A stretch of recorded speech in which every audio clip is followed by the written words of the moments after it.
राधे। जय जय श्री राम, जय जय श्री राधे श्याम। और अभी रास समाप्त नहीं हुआ है, रास खत्म नहीं हुआ है, अभी तो रास चल रहा है। और गोपियां खूब जम के नाची।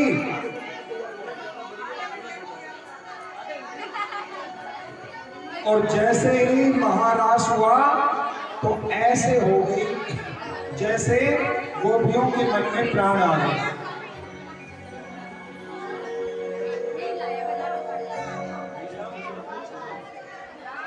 इस प्रकार से गोपियों के मन में जैसे प्राण आ गए हो, ठाकुर जी आते ही ऐसे हो गए। महारास में महारास हो रहा है और कहते हैं गोपियों, मैं तुम्हारे ऋण से मुक्त नहीं हो सकता।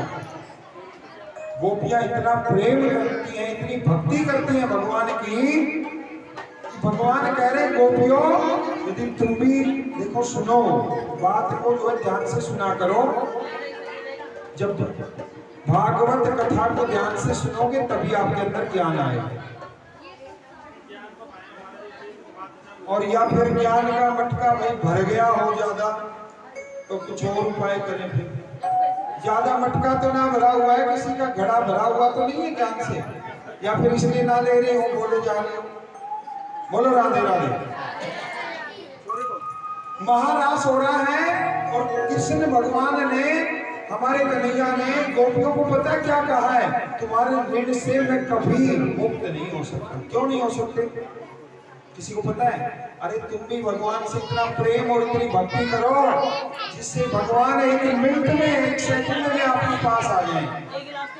किसी की क्या हिम्मत है, जो कार्य कोई हो नहीं सकता। इस ठाकुर जी के सामने सब फीके हैं, सब। और मैं सच बता रहा हूं, इस श्याम के सामने, इस गोविंद के सामने सब कुछ मिट्टी है। मैंने अपने खुद अपनी आंखों से, इस शरीर से मैंने खुद अपना के देखा है। देखो, जिसके साथ चमत्कार हो वो ही जानता है। हमारे साथ भी हुआ है, इसलिए हम गोविंद को मानते हैं। आप भी गोविंद की भक्ति में लीन हो जाओ। आज गोपियों को हमारे गोविंद कह रहे हैं कि मैं तुम्हारे ऋण से कभी मुक्त नहीं हो पाऊंगा। जो तुम सब कुछ छोड़ करके मेरे पास आई। अब सारी गोपियां नाच रही हैं। इधर जो है शंकर भगवान की पत्नी पार्वती क्या कह रही है, भोलेनाथ मैं तो जा रही हूं, मुझे थोड़ा टाइम चाहिए, मैं सज रही हूं। किसके लिए सज रही हो? अरे आज महाराज है, आपको नहीं पता? लो पार्वती, महाराज है किसके साथ है? बोला कन्हैया के साथ है। अरे राम राम, फिर तो हम भी चलेंगे। बोला कन्हैया का रास देखने को तो हमारा भोग बने। अरे महाराज, वहां कोई पुरुष नहीं जा सकता, वहां तो ओनली ऑन गोपियां ही जा सकती, नारी ही जा सकती। भोलेनाथ कहते हैं नहीं भाई, हमें तो ले जाना पड़ेगा। पार्वती कहती है कि कैसी जिद है ये महाराज, स्वामी मानो बात, मैं आपको ले जा नहीं सकती। वो महाराज है, वहां स्त्रियां ही हैं। अरे तो मैं एक उपाय बताता हूँ, सुनो। आप मुझे भी साड़ी पहना दो, और साड़ी पहना के ऐसे लिपस्टिक लगा के, बढ़िया बिंदी लगा करके, बढ़िया जूड़ा बना दो, हैं, और इतनी सुंदर बना दो कि वो वहां पर कोई भी स्त्री मुझे पहचान ना पाए। पार्वती कहती है कि भाई ये अच्छी चीज है भोलेनाथ की, अब तो करना ही पड़ेगा। गोरा ने अपने सुंदर सी साड़ी निकाली और भोलेनाथ को पहना दिया, कर दिया तैयार। बड़ी सी बिंदी लगाई, आंखों में काजल लगाया, हैं, जूड़ा बनाया, टीका लगाया, कानों में कुंडल तो है ही, तैयार कर दिया, बिल्कुल सुंदर लग रहे भोलेनाथ। अब पार्वती कहती है अरे सुनो सुनो, जब तुम मेरे साथ चलोगे तो देखो पुरुष को ना चलना आता है, ना बोलना आता है, और कहीं किसी ने देख लिया तो गड़बड़ हो जाएगी रास्ते में। तुम घूंघट निकाल लो। भोलेनाथ कहते अरे हाँ ये तो भूल ही गए, घूंघट ना निकालेंगे तो सब पहचान जाएंगे और गड़बड़ हो जाएगी। और बोला घूंघट खोलना नहीं है जब तक महाराष्ट्र चलेगा, नहीं तो वहां से तुम्हें निकाल देंगे। भोलेनाथ ने कहा जैसे कहोगी वैसे। अब भोलेनाथ पार्वती के साथ मटक मटक के चल रहे हैं। मैंने कई बार बताया ना, जब कोई ढोंग करता है तो वो थोड़ी एक्टिंग करेगा। अब पुरुष जो है चलेगा तो उसको क्या चाल चलनी आएगी लेडीज की। अब मटक मटक के चल रही यूं यूं। अब सब देख रही दुनिया की ये कौन स्त्री है भाई, ऐसी स्त्री चाल तो हमने कहीं नहीं देखी। पर फिर भी चटक मटक करके पहुंचते हैं वहां पे महाराष्ट्र में। और भोलेनाथ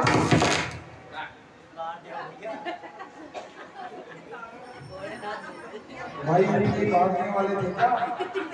ये हमारे ढोलक वाले भैया है ना, ये बड़े तैयार रहते हैं, थोड़ा सा पटाखा फूट जाओ तो ढोलक को सर पे रख के भाग रहे थे। देखो बोलो राधे राधे। बताओ सारा पटाखा सबसे पहले स्टेफिन के पास आएगा और सब हम बैठे, अभी कोई डर नहीं है, अभी ढोलक को उठा लिया। बताओ बोलो राधे राधे।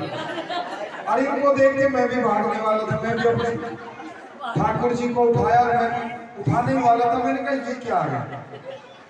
बोलो राधे राधे। अब हमारी पार्वती मैया ने खूब समझाया पर नहीं मानी, तो इस भजन के माध्यम से सभी भोलेनाथ को मनाएंगे। सावन का महीना है, क्या महीना है? सावन का। और क्या कहते हैं? एक दिन वो भोले भंडारी बनकर ब्रज की नारी गोकुल में आ गए, वो गोकुल में आ गए।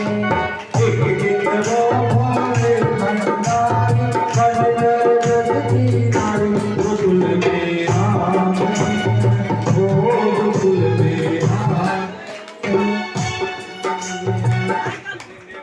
भोले भंडारी बनकर के ब्रज नारी गोकुल में आ गए, गोकुल में आ गए।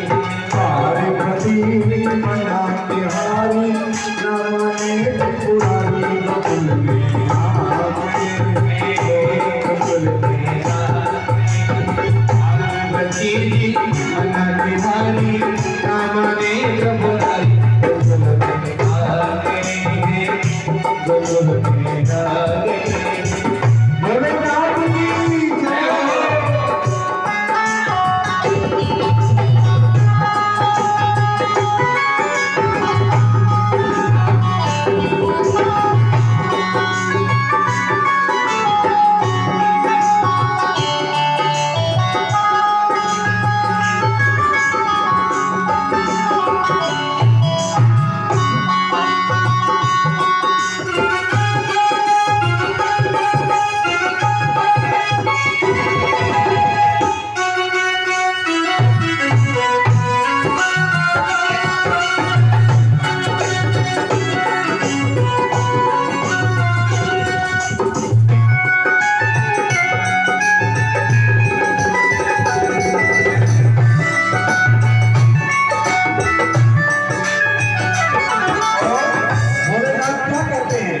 पार्वती से मैं भी चलूंगा तेरे संग में, हो संग में। पार्वती से मैं भी चलूंगा तेरे संग में, तेरे संग में। राधा सचान नाचे मैं भी नाचूंगा तेरे संग में, हो संग में। राधा संग आके मैं भी नचूंगा तेरे संग में, तेरे संग में। नाचे नचेगा ब्रज में और हमें तुम्हारे बुलाई आ गए, गोकुल में आ गए। एक दिन वो भोले भंडारी बनकर के ब्रजनारी गोकुल में आ गए, गोकुल में आ गए। पार्वती भी मना बिहारी नमने त्रिपुरारी गोकुल में आ गए, गोकुल में आ गए। पार्वती से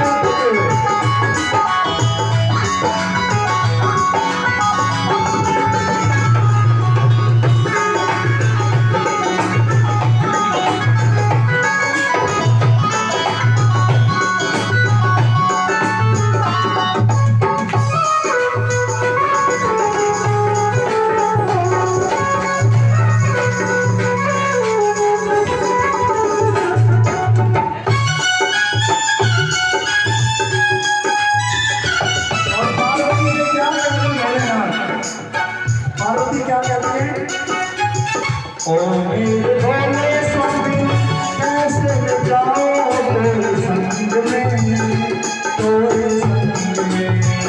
ओ मेरे भोले स्वामी कैसे ले जाऊं तेरे संग में, तेरे संग में। और मोहन के सिवा कोई पुरुष ना जाए संग में, महाराज में। मोहन के सिवा कोई पुरुष न जाए रामदास में, रामदास में। हंसी करेगी तुझकी बारी, मानो बात हमारी कुल में, कुल में आए। एक दिन रोए बननारी बन कर गिरती आई कुल में आ गए, कुल में आ गए।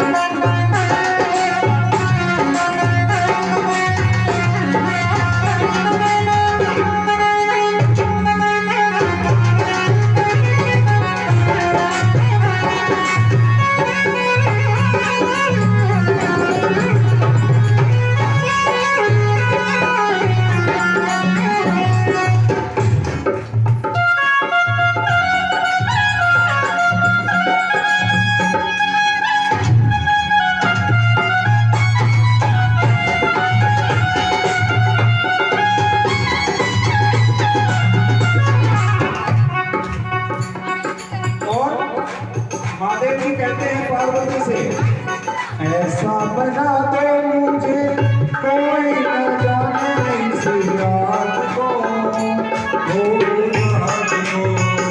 ऐसा बना दो मुझे कोई न जाने इस रात को, इस रात को। मैं हूँ सहेली तेरी, ऐसा बताना ब्रजराज को, हो रात को। मैं हूँ सहेली ऐसा बताना ब्रजराज को, ब्रजराज को। कन्या के जोड़ा पहन के सारी चाल चले मतवाले, कुल में आ गए, हो कुल में आ गए।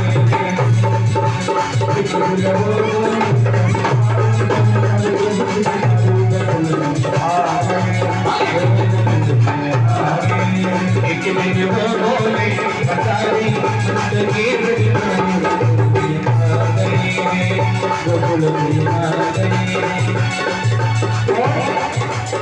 हमारी सखी ने जब वहाँ नाश हो जाता, तो एक सखी ने देख लिया महादेव जी को और क्या कहती है, हंस के सखी ने कहा बलिहारी जाओ इस रूप में, हंस के सखी ने कहा बलिहारी जाओ इस रूप में, इस रूप में।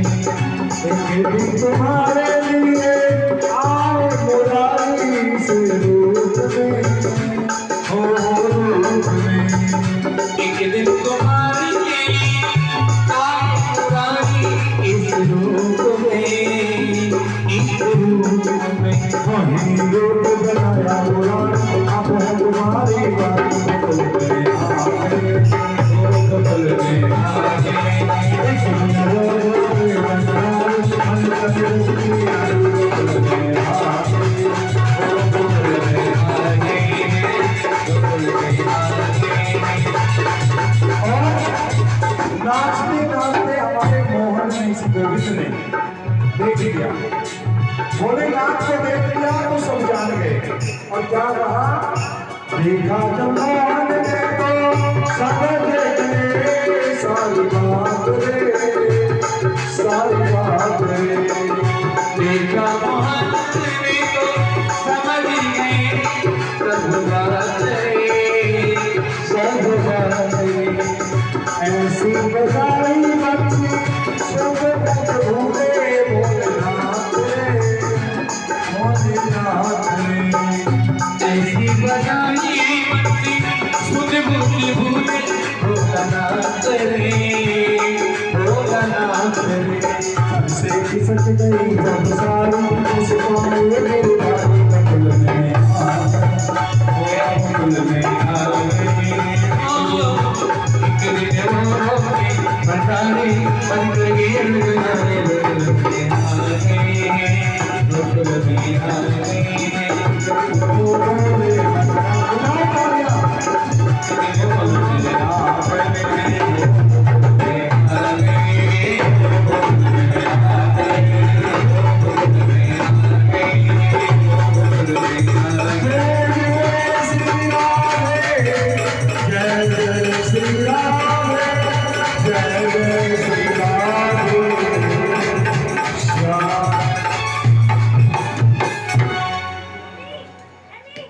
बोलो बांके बिहारी लाल की जय हो। बोलो ठाकुर जी महाराज की जय हो। सांवरे सरकार की जय। अब गोपियां खूब रास कर रही हैं और गोपियों ने खूब जब मन भर गया तो पार्वती ने भी खूब रास किया, महादेव जी भी नाचे। और अचानक महादेव जी जब जोर से नाचे, जब बंसी बजा दी भगवान ने, तो सुध बुद्धि ही भूल गए भोलेनाथ नाचते नाचते कि मैं कौन हूँ, साड़ी पहन के आया हूँ, डुप्लीकेट लेडी हूँ, सब भूल गए। और ऐसे नाचे जम के कि सर से साड़ी खिसक गई। भगवान को तो सब पता था हमारे गोविंद को, पर जब साड़ी खिसक गई तो हमारे गिरधारी मुस्काए, अरे वाह भोलेनाथ, क्या लग रहे हो आज, क्या जच रहे हो। बोलो राधे राधे। तो रास महारास पूर्ण हुआ और गोपी कहते हैं हमारे प्यारे के दर्शन अतिशय प्रिय हैं, हमारे प्यारे के दर्शन अतिशय प्रिय हैं। अब कन्हैया ने आज गोपियों की ये इच्छा भी पूरी कर दी। अब इधर कंस ने एक बार अक्रूर को बुलाया, अक्रूर जी को बुलाया है और महाराज आज्ञा देते हैं। अक्रूर जी ने कहा महाराज आज्ञा दो। कंस कहता है कि बलराम और कृष्ण बहुत अद्भुत हैं, हमारे यहाँ मेले का आयोजन किया जा रहा है, बहुत बलवानों को बुलाया जा रहा है। तो कृष्ण बलराम बड़े अद्भुत बताते हैं, लोग कहते हैं कि कृष्ण बलराम बड़े अद्भुत हैं। अक्रूर जी जाओ और मेले में उन दोनों कृष्ण बलराम को लेकर के हमारी मथुरा नगरी में आओ। तो आज कंस ने कृष्ण बलराम को बुलाने के लिए अक्रूर जी को भेजा है। विश्व चैंपियन बुलाए, बहुत बड़े बलवान विश्व चैंपियन जो जीत करके इनाम लाते हैं इस संसार में, जिनका नाम है, ऐसे विश्व चैंपियनों को मैंने बुलाया है। तो मैं चाहता हूं कृष्ण और बलराम भी यहाँ पर आए। अब अक्रूर जी सब समझ गए, भाई बात बलवानों की नहीं है, बात कुछ और है, बात बलवानों की नहीं है, बात कुछ कंस के मन में कुछ और चल रहा है। अक्रूर जी कहते हैं कि सपने देखने बुरे नहीं होते, हम जो सपने देखते हैं ना वो बुरे नहीं होते। सपने खूब देखो कि मैं धनवान हो गया, 17 मंजिला मकान बन गया, अब आजकल एक दो मंजिल तो किसी को पसंद ही नहीं है। 17 मंजिला मकान, 17 मंजिला मकान बन गया। दुनिया हमारे घर रोज भोजन करने आती है, हम किसी के जाते नहीं है, बहुत दानी भी बन गए। सपना देखना कोई बुरी बात नहीं है, पर सपने सच कब होते हैं, सच कितने होते हैं? गुरु जी भी वही बात कह रहे हैं। कंस को मन ही मन में कह रहे हैं कि सपना देखना बुरी बात नहीं है, पर सपने पूरे कितने होंगे ये सोचो महाराज। कंस के सपने, कंस के सपने में कन्हैया आए, और कन्हैया ने छोटे नन्हे मुन्ने से रूप में कहा, कंस मामा जी तुम्हें देख लूंगा। और जैसे ही ऐसे सपने में कहा, कंस उठ करके खड़े हो गए। उनकी पत्नी कहती है, अरे महाराज क्या हुआ, आप अरे वो कंस, वो कृष्ण मेरे पास आया था नन्हा मुन्ना, वो मुझे मारने की धमकी देता है। कंस डर गए। तो गुरु जी कहते हैं, मैं आज्ञा का पालन जरूर करूंगा, आज्ञा का पालन करता हूं। रात को गया, शाम को ही चला गया, और रथ में बैठ करके जा रहे हैं और समाधि लगा दी। अक्रूर जी भगवान के बड़े भक्त हैं। अक्रूर जी मन ही मन में सोचते हैं, किस पुण्य के प्रभाव से आज कन्हैया ने मुझे दर्शन देने के लिए बुलाया है, कौन सी तपस्या का फल आज मुझे मिला है कि जो ये कन्हैया को लाने का काम मुझे मिला है। मेरे रथ में बैठ करके वो गोविंद आएंगे, आज मुझे उस कन्हैया के दर्शन होंगे, मुझे आज उस कन्हैया के, उस गोविंद के दर्शन होने वाले हैं। आज कंस ने मुझसे ही अनुग्रह क्यों किया है, ऐसा मन में सोच करके समाधि लगाई, भगवान को याद किया, रथ में बैठ गए। घोड़े तो हाके भी नहीं, बिना हाके ही, और रथ में बैठ के समाधि लगा दी, भगवान को याद करने लगे। अब जब आंख खुलती है,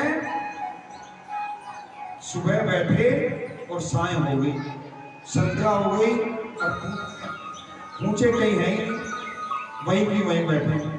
अक्रूर जी की आंख खुलती है और देखते हैं, अरे भाई अभी तो मैं पूछा ही नहीं।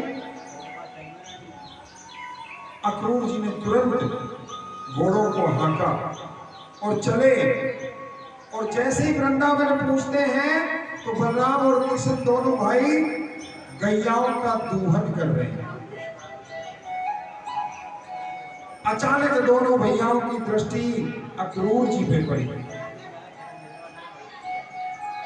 और गैयाओं को छोड़ा, और दोनों भाई भाग करके गए। चाचा जी आ गए, चाचा जी आ गए, और उनका हाथ पकड़ करके, बड़े भोले भाले लगते हैं पर बड़े ज्ञानी हैं।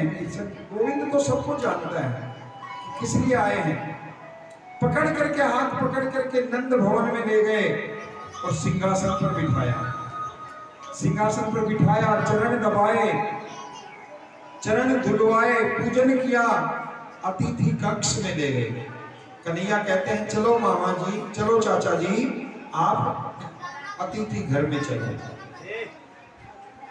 अतिथि घर में चलो, और उनको अतिथि घर में ले गए। और पूछा, चाचा जी, हे अक्रूर चाचा जी, अचानक कैसे आना हुआ? चाचा जी बताए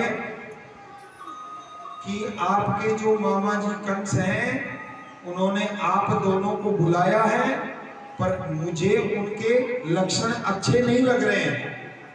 बुलाया तो उन्होंने मेले में है, पर मेले की बात नहीं, मेले का बहाना बनाया है।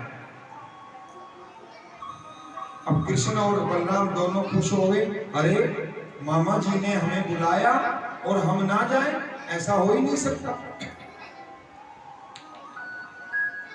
पर ये षड्यंत्र वाली बात कौन सी है? इसमें तो षड्यंत्र वाली बात कुछ नहीं है। अक्रूर जी ने कहा कि मेले में बुला करके कुछ और करना चाहते हैं आपके साथ।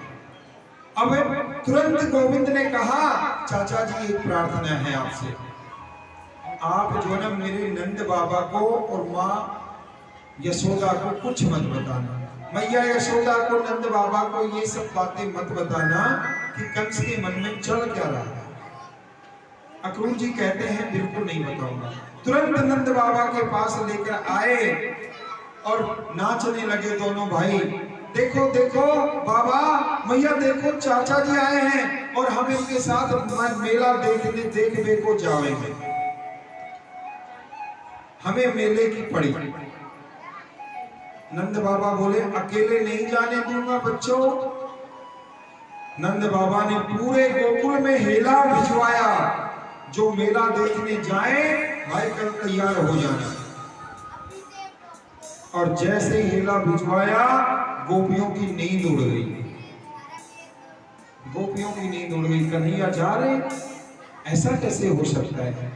तुरंत सारी गोपियां इकट्ठी हो गई और बात कर रही हैं, हे विधाता, ये कैसे पत्थर हमारे दिल पे आपने गिरा दिए, ये कैसा पत्थर पटक दिए। अब कन्हैया के साथ सभी ब्रजवासी जा रहे हैं और तैयारियां हो गई। नंद जी भी जा रहे हैं, मथुरा जा रहे हैं। एक गोपी बोली, देखो देखो, कन्हैया जाते जाते मेरी तरफ देख रहा है। देखो प्रेम ऐसा ही होता है। कहती है, देखो वो कन्हैया मेरी ओर देख रहा है, मेरी तरफ देख रहा है। तो दूसरी गोपी कहती है, नहीं नहीं, वो मेरी तरफ देख करके मुस्कुराए रहे हैं। कोई गोपी कुछ कहती है, कोई गोपी कुछ कहती है। भगवान के प्रेम में बावरी हो रही है।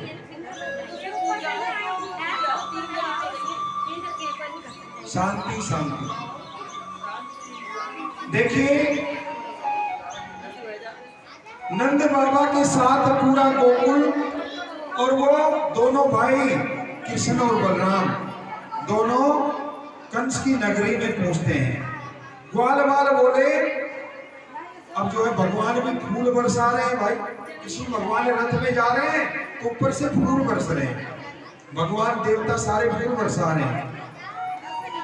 तो सारे ग्वाल बाल पता है क्या कहते हैं, अरे भाई कन्हैया, तेरा तो बड़ा स्वागत हो रहा है, लग रहा है कोई रिश्तेदारी है। कन्हैया बोले कि अरे ग्वाल बालों, ये मेरे सगे मामा ही तो हैं। अच्छा अच्छा, इसीलिए फूल बरस रहे हैं। ग्वाले वाले बोले, दारी केने आज बताइए, यदि कल बताए दे तो हम नए नए वस्त्र पहन के आते, हम भी तेरी तरह तैयार होकर के आते। हम पहले बताए दे तो हम भी अच्छी अच्छी बगलबंदियां पहन के आते। अब इन पुराने फटे कपड़ों में, फटे पुराने कपड़ों में तुम्हारे मामा जी के गांव में, तुम्हारे ननिहाल में हम अच्छे भी नहीं लगेंगे, तुम्हारी बेइज्जती होगी। कन्हैया बोले, मेरे मामा जो है यहाँ पूरे मथुरा के राजा हैं, राजा। तो सारे ग्वाल बाल बोले, अच्छा तो चिंता मत करो, तुम्हें सबको कपड़ा दिलवाऊंगा। तो कंस का एक धोबी जा रहा था, उसको जो है कन्हैया ने कहा, राम राम भैया। मामा जी राम राम। धोबी को बड़ा गुस्सा आया। धोबी ने कहा, मामा जी, कन्हैया ने कहा, मामा जी हमें ये कपड़े दे दो, देखो हमारे ग्वाल बाल हैं और ये पहन लेंगे, आप 2 4 10 बगलबंदियां दे दें तो आपकी बड़ी कृपा हो। धोबी को बड़ा गुस्सा आया। अच्छा, महाराज कंस के कपड़े हैं ये, और महाराज कंस के कपड़े तुम मांग रहे हो, तुम्हारी इतनी हिम्मत है। जब धोबी ने कपड़ा नहीं दिया तो हमारे कन्हैया ने एक घुमाकर चमाटा मारा और चमाटा मारते नीचे गिर गया और धोबी की गोविंदाय नमो नमः हो गई। बोलो गोविंद भगवान की जय। बोलो नंद के लाल की जय। सभी काम गए जो वहां पर मथुरा वासी थे, देखने वाले सब कांप गए। और कन्हैया कह रहा, लो भाई बगल बंदियां उठाओ और अपने अपने मन इच्छा की, किसी को लाल, किसी को पीली, किसी को हरी नीली, जैसी चाहिए उठा उठा के पहन ली। सभी ने बगल बंदियां पहन ली। पर जब चलने लगे तो भाई कंस तो पूरा पुरुष है और ये ग्वाल बाल तो नन्हे मुन्ने हैं। जब बगलबंदियां पहन ली तो बगलबंदियां पता है कहां कहां तक आ रही हैं, नीचे से जो पजामा जो पहना था वो दिखाई नहीं दे रहा है। घिसटता घिसटता जैसे दुल्हन अपने लहंगे को उठा के चलती है ना, फेरे लेती है, ऐसे चल रहे हैं सारे ग्वाल बाल। अब कन्हैया देख रहा है, भाई ये तो अच्छा तमाशा हो गया। अब सारे ब्रजवासी कहते हैं, ग्वाल बाल कहते हैं, कन्हैया ये क्या कर दियो तूने, हम तो दुल्हन की तरह घाघरा उठा उठा के चल रहे हैं, तूने तो और तमाशा बना दिया हमारा। अब जो है सामने एक दर्जी दिखाई दिया। दर्जी को हमारे कन्हैया ने कहा, अरे मामा जी ये हमारे छोटे मोटे ग्वाल बाल हैं, ये कंस के कपड़े हैं, थोड़े बड़े हैं। दर्जी ने सोचा, भाई ये तो चमाटा भी ऐसा मारता है, गोविंदाय नमो नमः हो जाती है, इसको मना करने से कोई फायदा नहीं। दर्जी ने हाथ जोड़ के कहा, महाराज बेटा इधर ले आओ, सारी बगलबंदी मैं ठीक कर देता हूं। दर्जी ने सुंदर सुंदर बगलबंदियां उनकी बना दी। अब कपड़े पहन करके और हमारे ठाकुर जी ने उस दर्जी को पराभव का आशीर्वाद देकर के चल दिया। दर्जी को आशीर्वाद मिला। अब उसके बाद में कन्हैया पूछ रहे, अरे मित्रों अब भी कोई कमी है? अरे कन्हैया एक माला पहनवाए दे तो बड़ा सुंदर लगेगा। माला पहना दे, तेरे तो एक मामा का गांव है, सब तेरी मानते हैं। तो कंस के घर माली आता था। माली से प्रार्थना की गई, आप यदि माला दे दे हमें तो आपकी बड़ी कृपा होगी। तो माली ने उनको मालाएं दे दी। पहले एक माला कन्हैया को पहनाई माली ने और कहा कि सभी ग्वाल बाल इसमें जो माला चाहे वो पहने। आज माली को भी पराभव का आशीर्वाद दिया हमारे गोविंद ने। बोलो ठाकुर जी महाराज की। अब ग्वाल बालों से पूछता है, भाई अब तो कोई कमी नहीं है? ग्वाल बाल बोले, कन्हैया यदि चंदन लगवाए दे माथे पे तो थोड़ा और सुंदर लगेगा, चेहरे पे रौनक आ जाएगी भाई। उधर कुबड़ी चंदन लिए घूम रही थी, कोई चंदन लगवा लो, कोई चंदन लगवा लो, रोज कंस को लगाती है और सबको चंदन लगवा लो बोलती है। तो हमारे कन्हैया ने कहा कि मैया आप जो है हमारे ग्वाल वालों को चंदन लगा दो तो आपकी बड़ी कृपा होगी। कुबड़ी राजी हो गई। आज कुबड़ी वही कुबड़ी है जो पिछले जन्म में सूर्यपंखा थी। काम, क्रोध और लोभ के 3 कुबड़े बने हैं उसके। कुब्जा ने चंदन लगाया और हमारे गोविंद ने उसका हाथ पकड़ा और पैर पे पैर रखा और गले में हाथ, दूसरा हाथ गले में डाला। तो सारे ग्वाल बाल कह रहे, अरे वाह कन्हैया वाह, जोड़ी तो बड़ी अच्छी है, जोड़ी बड़ी अच्छी लग रही है। कन्हैया कह रहा, अरे चुप। और ऐसे कहा और एक झटका मारा कुब्जा को, कुब्जा बिल्कुल सीधी और सुंदरी बन गई। बोली ठाकुर जी महाराज की।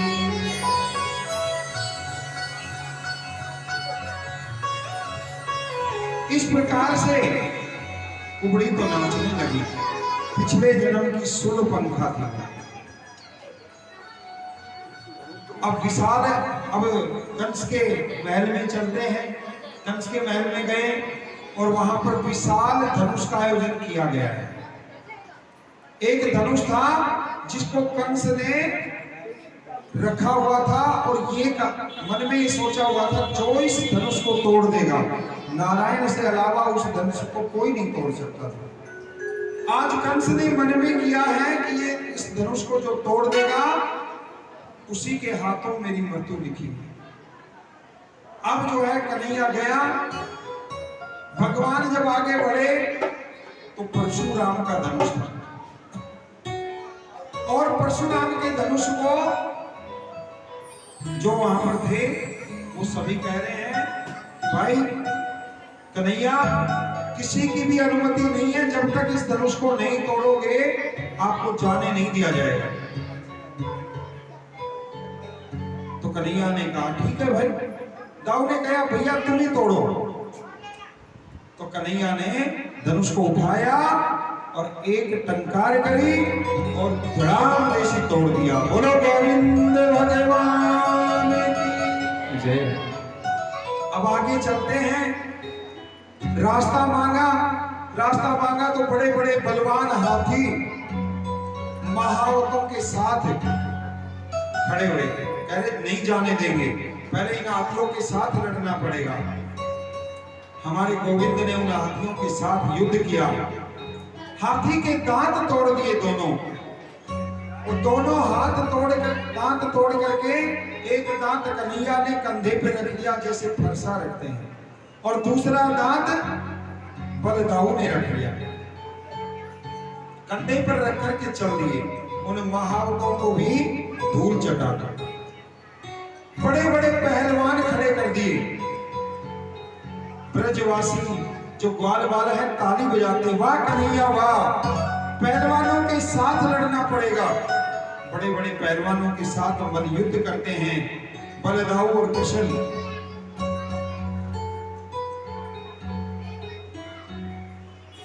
मैयों में ऐसा लग रहा है जैसे कामदेव जा रहे हैं, ऐसे कंधे पे रख लिया दांत और ऐसे सुंदर से कामदेव जा रहे हैं। इतनी देर में कंस ने इशारा किया, किसकी ओर? चाणूर की ओर। उसका मंत्री चाणूर था। चाणूर की ओर इशारा किया, चाणूर चलो तुम चलो। अब कंस तो डर ही गया था, कंस तो समझ गया कि अब तुझे छोड़ने वाला नहीं है, पर फिर भी कोई ना कोई इसकी गोविंदाय नमो नमः कर दे तो मेरे तक पहुंच ही ना पाए। अब जो है चाणूर आगे बढ़ा। चाणूर ने कहा आजा आजा, उन दोनों बालकों को चुनौती दे रहे हैं। तो बालक कह रहे हैं कोई नहीं, आ जाओ आ जाओ।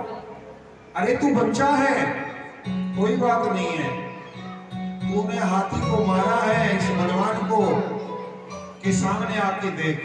जैसे चाणूर ने कहा, एक चांटा जोर से धड़ाम देसी बलदाऊ ने मारा और हमारे कन्हैया ने एक मुक्का मारा तो चाणूर भी परलोक सिधार गया। बोलो गोविंद भगवान की जय। अब कंस की ओर बढ़े तो कंस डर गया, कभी इधर छुपे तो कभी इधर छुपे। हमारे भगवान कहते हैं मामा जी अब कहीं नहीं छुप सकते। अब जो सारे बलवानों को जो आड़ लगा रखी थी तुमने, सारी आड़ खत्म हो गई, तुम्हारा रास्ता खुल गया है। जो बंधन कर रखा था वो सारा रास्ता साफ हो गया। कंस को जिस प्रकार से पछाड़ करके 6 संतानों को, 7 संतानों को, देवकी और वासुदेव की संतानों को मारा था, आज कन्हैया को याद आ गई है। कंस को ऐसे पछाड़ा और कंस की गोविंदाय नमो नमः कर दी कि वसुदेवं सुतं देवं कंसो चाणूरमर्दनं देवकी परमानंदं श्री कृष्ण वंदे जगद्गुरु। आज हमारे कन्हैया ने उस महापापी कंस का उद्धार कर दिया, और भी उसने जितने राक्षस थे सभी राक्षसों को परलोक सिधार दिया। अब कन्हैया कहते हैं बलदाऊ भैया चलो हम नंद बाबा के पास चलते हैं। नंद बाबा के पास गए और कहा नंद बाबा तुम सारे ग्वाल वालों को लेकर के गोकुल चले जाओ, मैं परसों आ जाऊंगा। और वहां से जब वृंदावन से जब कन्हैया आए थे तो उन गोपियों को, उन ब्रजवासियों को भी यही बात बोल के आए कि मैं परसों आ जाऊंगा। तो नंद बाबा को भी समझा बुझा करके वृंदावन ग्वाल वालों के साथ में वृंदावन भेज दिया। और यहाँ वासुदेव और देवकी के महल में जाने से पहले, उस कारागार में जाने से पहले, जो कंस के पिताजी उग्रसेन थे, उस कोठरी का ताला खोला। भगवान में सबसे बड़ी बात होती है, अपने माता पिता से पहले जो दूसरा होता है उनका हित करते हैं। पहले उग्रसेन की कोठरी का ताला खोला और कहा, महाराज आप गद्दी के अधिकारी हैं, वो दुष्ट पापी का हमने संहार कर दिया है, आप चिंता मत करो। उग्रसेन को गद्दी पे बिठाया और गद्दी पे बिठाने के बाद उनका अभिषेक किया है और आज उग्रसेन जी को राजगद्दी दी। अब हमारे कन्हैया अपने माता पिता वासुदेव देवकी जो हैं वहां पर गए और जाकर के सारे ताले तुड़वाए और देवकी मां ने जाते ही उस कन्हैया को कस करके गले लगा लिया। अरे कन्हैया, तू इतना बड़ा हो गया, तू इतना बड़ा हो गया है। कस करके कन्हैया को छाती के लगा लिया। खूब देर तक प्यार करती रह गई। उसके बाद वसुदेव जी ने भी गोद में उठा करके हमारे कन्हैया को प्यार किया। इसके बाद वसुदेव देवकी ने हमारे कन्हैया का यज्ञोपवीत संस्कार करवाया। गर्गाचार्य जी ने जनेऊ संस्कार करवाया, जनेऊ बनवाई। उसके बाद कन्हैया को और बलराम को, दोनों को संदीपनी आश्रम में, जहां उज्जैन में है, वहां पर गर्गाचार्य जी के वहां पढ़ने के लिए भेजा।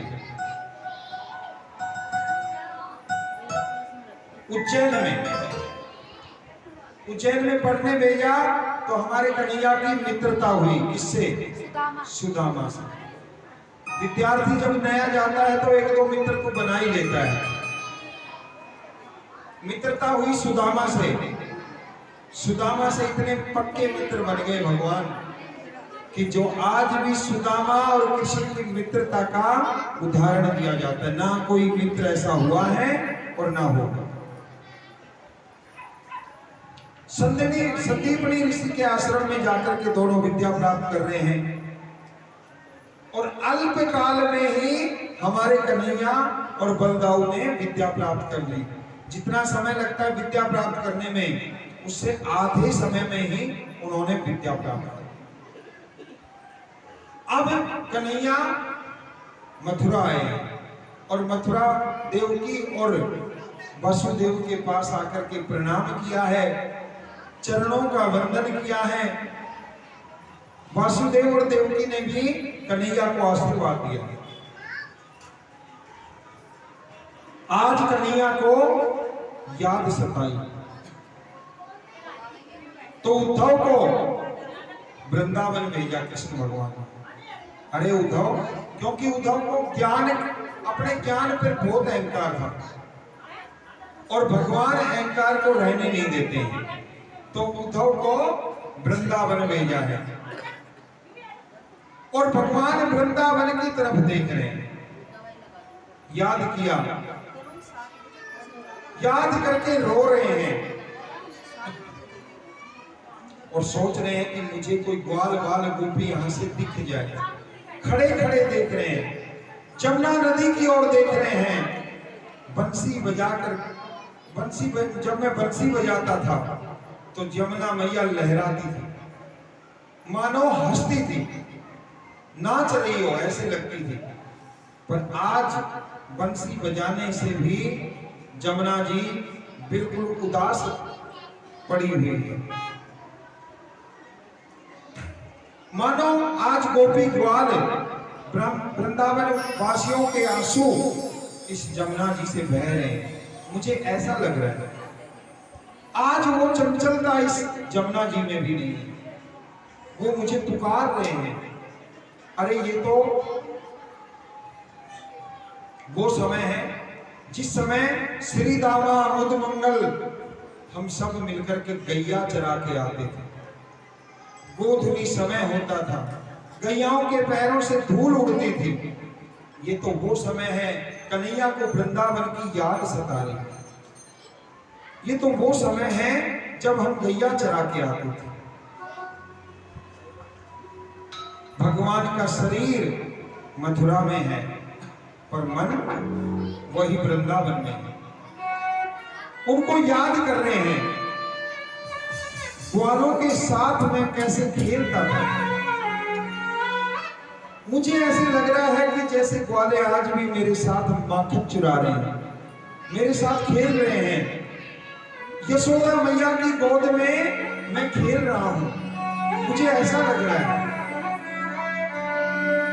आज मेरे कन्हैया रो पड़े। पीछे से उद्धव आता है। उद्धव जी कहते हैं, प्रभु क्या कर रहे हो आप तो प्रभु हो, आप ठाकुर जी हो, मोह माया से परे हो, और आप इतने बड़े जो इस दुनिया को चलाते हो। आज आपकी आंखों में आंसू आते देखकर मैं देख नहीं पा रहा। उद्धव कहते हैं, ठाकुर जी जो भक्त, उद्धव से कहते हैं भगवान, हे उद्धव, जो ठाकुर जी के भक्त होते हैं और जो मुझे मेरे भक्त जिस भाव से भजते हैं, मैं उसी भाव से उनको मैं भी भजता हूं। अरे ये मत सोचो कि भक्त ही मुझे याद करते हैं, मैं भी भक्तों को याद करता हूं। वो गोपियां ग्वाल बाल आज मुझे याद कर रहे हैं। आज मेरी माता मुझे याद करके रो रही है। मेरी वजह से उन्हें कितनी शिकायतें मिलती थी, और शिकायतें मिलने के बाद एक डांट लगाती थी, और डांट लगाने के बाद फिर मुझे गले लगा लेती थी। इतना सताया मैंने अपनी मैया को, तब भी मैया मुझे कितना प्रेम करती थी। एक बार तो मैं गैया चरा करके देर से आया, तो मेरी मैया ने मुझे हृदय से लगा करके रोने लग गई। यशोदा मैया मेरी रोने लग गई और मुझे कहती है, अरे कन्हैया बहुत चिंता हो जाती है, देर से मत आया कर। मैंने अपनी माता को कितना कष्ट दिया है, कितना प्रेम करती थी मेरी माता, और उससे भी ज्यादा तो मैंने ज्यादा कष्ट उन भोली भाली गोपियों को दिया है, जिनका काम दही बेचने से जिनका घर चलता हो, और जिनका काम दही बेचने से चलता हो, और उनकी मटकी यदि कोई फोड़ दे तो वो बेचारी क्या करेंगे, बेचारी और गरीब हो जाएगी।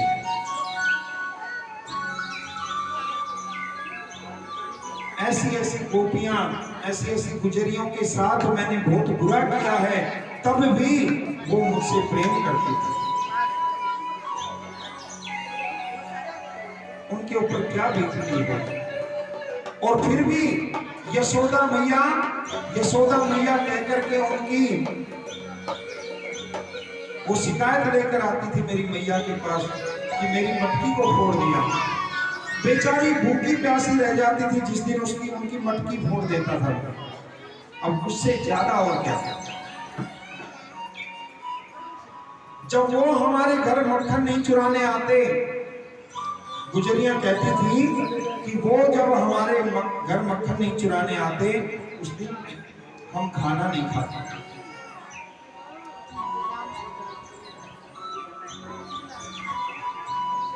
जब गुजरियों के घर, गोपियों के घर कन्हैया मक्खन नहीं चुराने जाते थे, तो गुजरियां खाना नहीं खाती थी, इतना प्रेम करती थी। आज मेरे कन्हैया राधा रानी का नाम लेकर के, राधा रानी का नाम लेकर के रो रहे हैं। हे राधा रानी, हे राधा जो, मैंने तुम्हें कितना दुख दिया है। अब उद्धव कहते हैं आपने उन ग्वार गोपियों के चक्कर में आ गए, उन ग्वालों के, गंवार गोपियों और ग्वालों के चक्कर में आ गए। भगवान कहते हैं आपने उन्हें गंवार कहा, वो कैसे आपको गंवार लगते हैं उद्धव जी?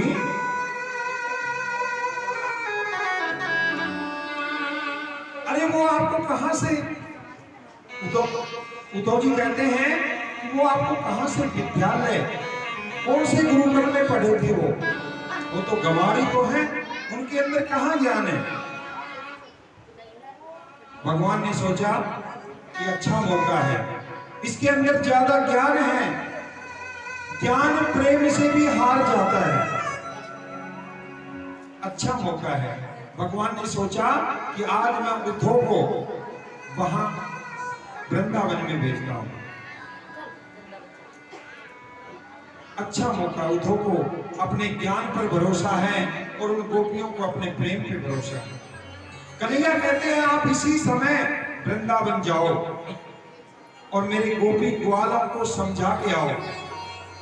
पर एक बात सुन लो उद्धव जी, यदि आप अपने वस्त्रों में जाओगे तो घुसने तक नहीं देंगे आपको। जब से मैं यहाँ पर आया हूं वृंदावन से, तब से किसी और पुरुष को, दूसरे गांव के आदमी को, चाहे वो महिला हो चाहे आदमी हो, घुसने तक नहीं देती हैं वो। आपको भी घुसने नहीं देंगे वृंदावन में। मेरे अलावा किसी को नहीं घुसने देती हो। इसलिए आप मेरे वस्त्र ले जाओ और मेरे वस्त्र पहन के जाओ। जब आप कृष्ण के रूप में जाओगे तो हो सकता है वो आपको आने दें। मेरे कपड़ों से उन्हें लगेगा कि मैं ही आ रहा हूं, वो आपको आने देंगे। अब उद्धव जी जाते हैं, गोपियों को बहुत समझाते हैं, हे गोपियों कन्हैया परसों आ जाएगा। कन्हैया ने बहुत समझाया, बहुत समझाया, उद्धव ने बहुत समझाया गोपियों को, पर गोपियों को एक भी बात समझ में नहीं आई। पूरे ज्ञान की बातें करी, कई मंत्र बोले, कई शास्त्रों की बातें करी उद्धव ने, पर एक भी बात गोपियों को, ग्वालों को समझ में नहीं आई। आज उन गोपियों के आंसू नहीं सूखते हैं। और जब उद्धव जी मैया यशोदा के पास जाते हैं और उद्धव जब अपने चप्पलें निकालते हैं घर के बाहर, तो एक बार तो यशोदा मैया कहती है कि आज मेरा कन्हैया आ गया, आज मेरा कन्हैया आ गया। नंद बाबा कहते हैं कि आज हमारा कन्हैया आ गया, शायद आवाज आ रही है पहले। और जब उद्धव अंदर गया तो नंद बाबा और यशोदा ने देखा उद्धव को, अरे उद्धव आप आए हो। उद्धव ने खूब समझाया यशोदा और नंद बाबा को, एक बात भी समझ में नहीं आई। नंद बाबा कहते हैं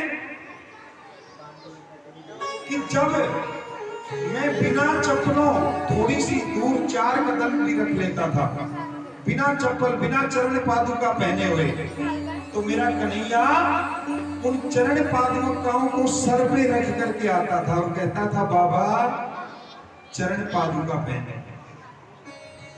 कितना ध्यान रखता था वो नन्ना मुन्ना। यशोदा मैया कन्हैया को याद कर करके झरझर आंसू बहा रही है। कहती है कि कन्हैया जब थोड़ी सी भी देर करके आता था, देर कर देता था, तो मानो जैसे मेरे प्राण निकल गए। उद्धव ने बहुत समझाया, उद्धव ने बहुत समझाया, पर आज एक भी बात किसी को भी समझ में नहीं आई। उद्धव ज्ञान की चादर ओढ़ के गया था, ज्ञान रूपी चादर ओढ़ के गया था, लेकिन गोपियों ने अपने प्रेम के ऐसे डंडे मारे, ऐसे डंडे बजाए कि हार करके सारा ज्ञान धरा का धरा रह गया और उद्धव की ज्ञान की गुदड़ी बन गई।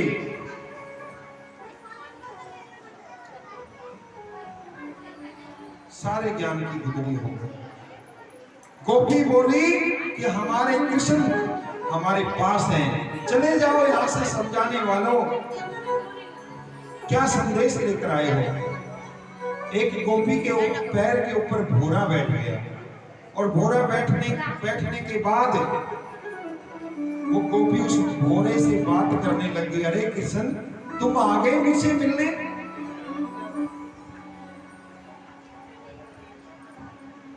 6 महीने में आए हो। इस तरह से बावरी बावरी बातें करती हैं।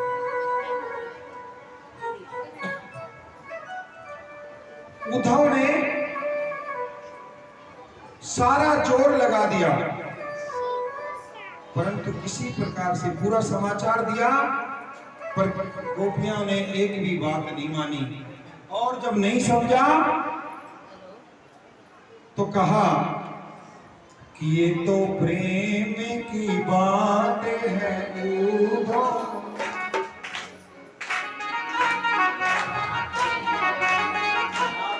कहती है कि ये तो प्रेम की बात है उद्धव, बंदगी तेरे बस की नहीं है, ये तो प्रेम की बात है,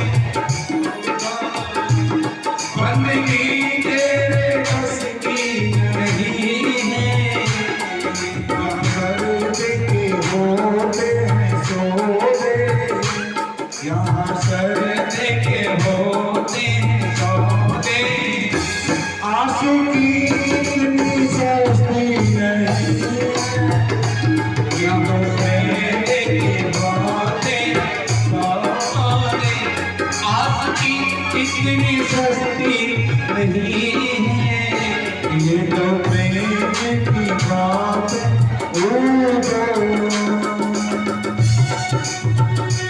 तालियों के साथ आप ही गाइए, आप ही भगवान की गोपी बन के गाइए, तालियों की सेवा देते।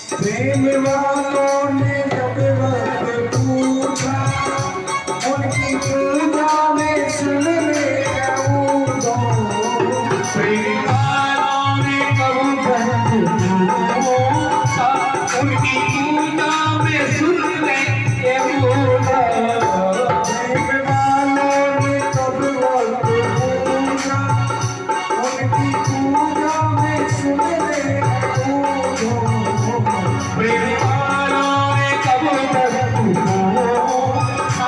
उनकी पूजा में नहीं पूछा, यहाँ हम करते होती है पूजा, यहाँ हम करते होती है पूजा।